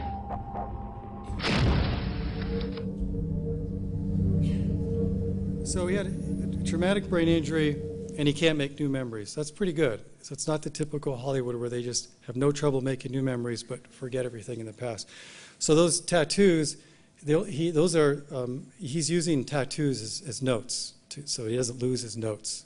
So he's taking pictures, putting notes on his body. That's his memory, just like Clive Waring's writing all these notes. Okay, what about real versus fake memory loss? We are running out of time. Is the hard stop at 8:40? Is that 8:20? I meant to say. Okay, so we'll see. We might have to prioritize a few things. No, once you get past age 40, there's a few things. So how do we know if somebody's faking or not? And if you've had the pleasure of seeing patients brought from the jail, which I have when I worked up at San Francisco General, this becomes an important issue. So this is Anna Anderson. She claimed that she was Anastasia Romanoff. So the Tsar Nicholas II and his family were all killed in the early 1900s, and there was a rumor that the youngest child, daughter Anastasia, escaped and might still be alive somewhere. So Anna Anderson in Florida said, well, that's me. The only caveat was that she forgot the entire period of her life that she was with the royal family. So, i.e. selective retrograde amnesia, but no anterograde amnesia. She was doing fine in the current life. Again, highly atypical pattern. So people have collected these kinds of patients, and these are the atypical patterns that are thought to go along with fake memory loss. No anterograde amnesia, we've talked about that. A memory score poorer than chance. So you can actually fake people out and do this testing so that you can actually be poorer than chance would predict. Inconsistency, face versus events. If you really do have this retrograde amnesia, it generally affects both of these to some extent, could be differential, but you'll have people that will forget events typically, especially during the crime they committed, but be able to name faces easily from that same time period. Inability to recall one's name. We can wipe out almost everything, and most people will retain the name. Lack of imaging evidence for brain injury. With the modern imaging, even mild memory loss, we generally can see something on the MRI scan. And there's a frequent premorbid psych history. For a more typical focal retrograde amnesia that's real, we generally see brain injury by imaging. There's a graded retrograde amnesia. The amnesia is more severe right up before the injury, getting less severe as we go back in time. There's generally some degree of mild anterograde amnesia accompanying the retrograde amnesia, and the deficits are more consistent. So that's how we look, but you never know 100%. Still a difficult area. So recollection is the only paradise from which we cannot be turned out. So again, interesting thought about memory. Let's get down to the cellular mechanisms. The gentleman asked earlier about that. Let's get down to the neuron. I think you're all educated about neurons at this point. We've got the cell body. We've got the dendrites. Messages are coming into the dendrites, typically going out the axon. The axon has these myelinated insulation. The action potential, the electrical action potential travels along the axon, gets to a synapse. So the presynaptic terminal is here. There's the synapse, the space in between, the postsynaptic terminal. This is generally a spine, and the spine is sitting on a dendrite, i.e. one of those things. So this neuron's transmitting to the next neuron, and that neuron will transmit to the neuron after that. And on these dendrites, so here's another image of dendrites. If we blow this up, we see these spines. And these spines are delicate, critical processes because the synapse, the connection between the neurons, the electrical communication between the neurons is fully dependent on that spine. It's not good to lose spines, but they're very delicate. We lose them with Alzheimer's, age, etc. Now, this is sort of a complicated diagram, but this is the hippocampus. We're looking on the cellular basis. We've got memories that have come in through the senses into the cortex. They come down to the entorhinal cortex. That's the cortex next to the hippocampus. They come in through the perforant pathway to the hippocampus. And these fibers are synapsing on granule cells. Here's a granule cell right here. Here are its dendrites. Fibers are synapsing on it. And the granule cells are sending fibers along through the mossy fiber pathway to pyramidal cells, these triangle neurons here, synapsing on those. And then those pyramidal cells are sending their axons to other pyramidal cells. And finally, these pyramidal cells are sending their axons to the output tract, output back to the cortex. And so we see down from the cortex, this loop through the hippocampus, through this chain of neurons, and then back out up to the cortex. So this is this hippocampal cortical coordination we talked about. When we create memories, we're modifying these connections. We're making a given connection stronger or weaker. That's the bottom line change that occurs to form a new memory. If some of you in here are computer scientists or engineers, I'll welcome your comments on this. I'm not, as we move on a little further. So if we magnify this here, we've got this, again, we've got this neurite, this axon coming in here, synapsing on this granule cell. And the discovery, there are three ways to modify these synapses. The first is by this concept of long-term potentiation, or LTP. That was discovered in 1973. And that was the idea that if we stimulate with an electrode this incoming axon, making it more active, and then record at the receiving neuron, when we stimulate, we look at it on an oscilloscope, and we stimulate, this black line is the normal peak we would get the first time we did it. But if we stimulate it a lot, 100 pulses a second, we get a much higher peak, a much bigger response from that receiving neuron. And if we go away for a few hours or days or even weeks, and we come back and just stimulate it once, we'll still get this extra size, extra large peak. So in other words, when this connection was stimulated and was used a lot, it became more efficient. The secondary neuron responded with a bigger response. There's an opposite phenomenon called long-term depression, where the peak actually gets smaller. This is the key electrical change that results from more firing. If this axon is more active, we're actually building the strength of that synapse, and that's called long-term potentiation. What's the chemical or protein basis of long-term potentiation? Again, we've got this presynaptic axon coming in. This is the spine. This is the receiving end. So the presynaptic axon, the electrical impulse, the action potential travels down here, hits the terminal, releases the neurotransmitters that are in these vesicles. They're released into the synaptic cleft. These neurotransmitters, glutamate's one, shown in purple, bind to these receptors. One's called the NMDA receptor. When it binds to that receptor opens a channel. Calcium comes blasting through. And when calcium comes in, it activates a whole chain of signaling proteins that activate this factor called CREB that causes gene activation. And the gene activation causes this neuron to make more of these receptors so that they can handle even more of these transmitters and fire in an even more powerful way. So that's the molecular version, very briefly, of how this firing from the presynaptic terminal enhances the ability of this postsynaptic neuron to fire. We can get more advanced and we can look at the associative LTP, and this deals with the question that was asked earlier. We can have one neuron here, it's dendrite, and we have 3 different neurons here synapsing on different parts of this dendrite. We can have a weak input, and the weak input from this neuron might not be enough to activate this neuron, so the message would stop right here. We could have a strong synapse, where if this neuron fires, that's enough to activate this, and we can have another weak synapse here. So this strong synapse might be coming from the amygdala, the emotional part of the brain. This neuron might be coming from part of the brain that's responsible for remembering somebody's name, a weak synapse. Now, to remember this person's name, ultimately we want this neuron to fire. Now, I'm showing you an example of a handful of neurons here. There might be 100,000 neurons and synapses involved in remembering a name. If we try to remember this name with just this connection, this synapse is not strong enough, this neuron won't fire, we'll fail to remember the name, we'll fail to move it to long-term memory. Changing these connections is the process of forming long-term memories.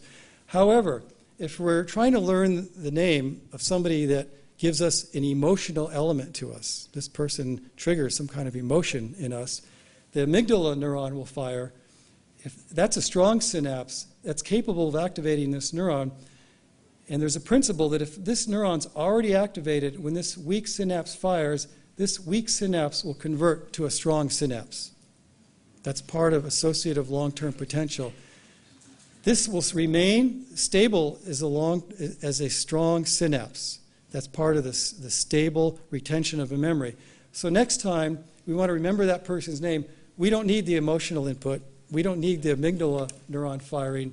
This synapse here is strong enough to trigger this neuron. And so we've succeeded in forming that long-term memory of remembering that person's name. So I know that might be a little confusing, but that's what's going on at the synapse level, and that's long-term potentiation.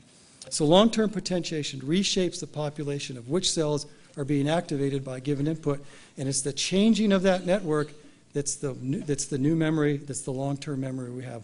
Long-term memory means permanently changing the pattern of these networks by changing the synaptic strength.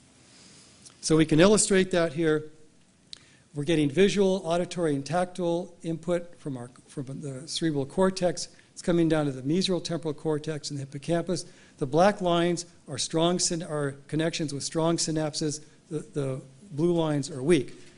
We can put in some new event from the world that causes a change in the pattern of strong synapses. It's transient, but if we can rehearse it, convert it to a stable change in synapses, even after the sensory input's gone, it's stabilized into a stabilized change in the network, resulting in the successful conversion of that memory from short to long term. Now, if we go back and look at these proteins, some of these proteins that are responsible for this, what if we design a mouse that has extra receptors so that this synapse will fire even more readily for a given input? And this was done in the 1990s, and the mice ended up being smarter than regular mice. This was a very prominent paper reported in Nature, and they're called Doogie mice, named after Doogie Howser, MD. In the 1990s, there was that show about some young kid's a physician, and they call these Doogie Howser mice because these mice outperformed any other mice that had ever been tested, and they were just expressing extra amounts of this NMDA receptor. Now, what does that mean in human terms? And since then, over 30 proteins have been found that if you express extra amount of that protein, all related to the synapse function, the mice are smarter. And so we get to the whole human element of hyperthymesia, the ability to remember extreme amounts of information better than other humans can. And the first case was described by the Russian psychologist H.R. Luria. He has this book published in 1968 where he describes a numinist, a man named S, that could remember amazing amounts, but it turned out he was really using a mnemonic trick, more so than probably exceptional memory. And if you gave him a list, an incredibly long list of items, somebody asked about visual technique, he had memorized every nook and cranny of Gorky Road so well that if you gave him a list of 100 things, in his mind, he would place each object at a certain part along Gorky Road. And then the next day, if you asked him to recite the 100 objects, in his mind, he would take a walk down Gorky Road, say, yes, fruit, banana, etc. So a very powerful visual technique. But more recently, we have this case published in 2006, which I'll show a video of, The Woman Who Can't Forget. Maybe she does. They call her AJ. The subject of most medical studies are usually anonymous. She's a woman with the most amazing memory known to science. By understanding how her brain does this, we may help write a new chapter of memory research. It's gotten to be just like any reference. I mean, you go to the internet, you look in an encyclopedia, or you ask my sister. AJ remembers details of what she did every single day since she was 14, instantly recalling dates of news events in her lifetime. She has the ability in a split second to tell you dates, times, what she was doing, what we were doing, what was happening in history. It's hard to describe. For her, being able to forget isn't easy. She became a fascination around the world, the human calendar, doctors, journalists wanting to meet her, her voice heard on the radio just once. If I'm able to cure a disease, it's a gift. But to remember like the end of every relationship or, you know, anything, it's hard. But it has formed who I am because I remember everything. Until now, she's been anonymous, dealing with the interest in her brain, her life, almost too much for her to bear. She chose not to reveal herself to the world for several years. You can imagine it yourself. If suddenly the whole world knows about you, there's a lot of people out there. And we are joined now by AJ, who is really Jill Price. We're saying it on television. A 42-year-old school administrator from Los Angeles. And as I said, it is her first ever live appearance on television. And we had a chance to sit down earlier and do a taped interview. Good morning. Good morning. To you again. Can I throw some more questions? Sure. I love that you don't mind that we keep testing this way. All right. I know television is one of the things that you remember what you saw on television on the days in your lives. So when was JR shot on Dallas? When he was shot, or when did you find out he was shot? Who shot him? He was shot on March 21st, 1980, and we found out November 21st, 1980.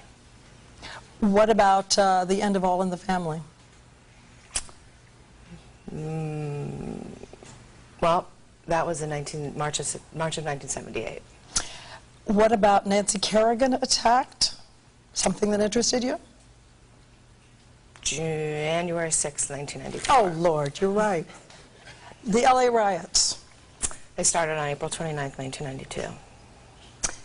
Unabomber arrested? Ted Kaczynski arrested? April 3rd or 4th, 1996. April 4th, yeah. 1996. Does this mean you were good in school? I was not good in school. See, this is inconceivable. You didn't have the ability to take a poem and then suddenly recall it? My memory is autobiographical, so I could tell you my life, but to memorize a poem or a monologue was very excruciating for me. Which raises this whole question that we have talked about a lot, which is we all think it would be bliss to be able to remember every day of our lives. Is it more of a comfort or a burden? It's both. Tell me about the burden. Tell me about what it is to be able to remember every single painful incident in your life. It's horrendous. Small things. Everything. Yeah, like regrets, choices. I mean, I could literally go back to the exact moment I was in that fork in the road where I could have made this choice, but I made this choice, and then that leads to this, which leads to that, and I just can't forget that. Okay, so too much memory. She wasn't a great student in school, and this really points out to different kinds of memory. As she said, autobiographical. So a part of her declarative, episodic memory she's really good at, but these are things that related to her. If you ask her, it doesn't flow necessarily into semantic or world knowledge. So again, just a subset of memory is exceptionally good in her. She's the first case in the literature that's been described in the medical literature formally like this. 2 or 3 others claim to have this, and they're being investigated. But this is a relatively new phenomenon. My own speculation is that just like all of our genes, all of our proteins, we all have slight variations. Of the 30 or 40 proteins relevant to that synapse, might there be rare variations that people have that some synapses are incredibly strong in 1 out of millions of people? We'll see as time goes on. I'm going to try to wind down here because I know I'm 2 minutes over. But I want to show you a second way a synapse can change, because to me it's incredibly inspirational. Many people think, you had a lecture on the heart. The heart has elegant movement. The brain's kind of boring. It doesn't move. It just sits there. In fact, here are some heart cells grown in tissue culture right here. They beat. That's really cool. And for all of us who have grown cells in tissue culture, including myself, we've put the heart cells in there, and you can see them beat. It's really fascinating. You wouldn't expect a brain cell to have any movement like this. However, these are dendrites, and those little things coming off them are spines. And if you asked me as a neurologist to share with you the most powerful vision I have of the brain in my 30 years of neurology, I'm going to share it with you right now, and this is it.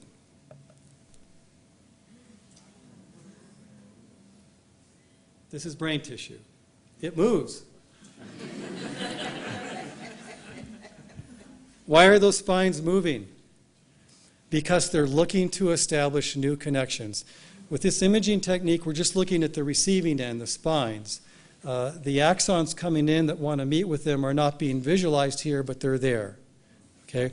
So if a spine is randomly searching around, if it happens to find an incoming axon who's active, that connection can stabilize. If that incoming axon is not active, it's not attractive, we won't have a stable relationship formed.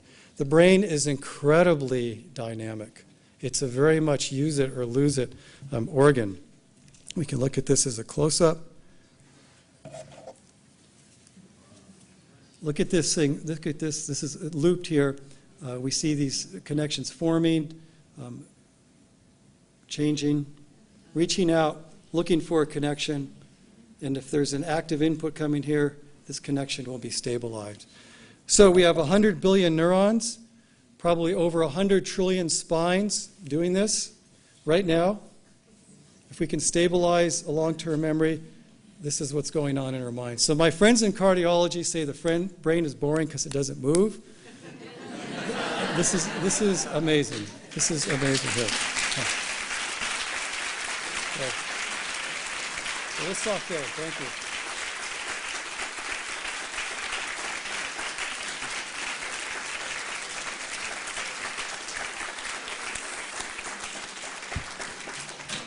Wow. Use it or lose it, you say. All right. Well, I think this has been a fascinating display, obviously, and a wonderful presentation. Frank Longo, thank you so much for that incredible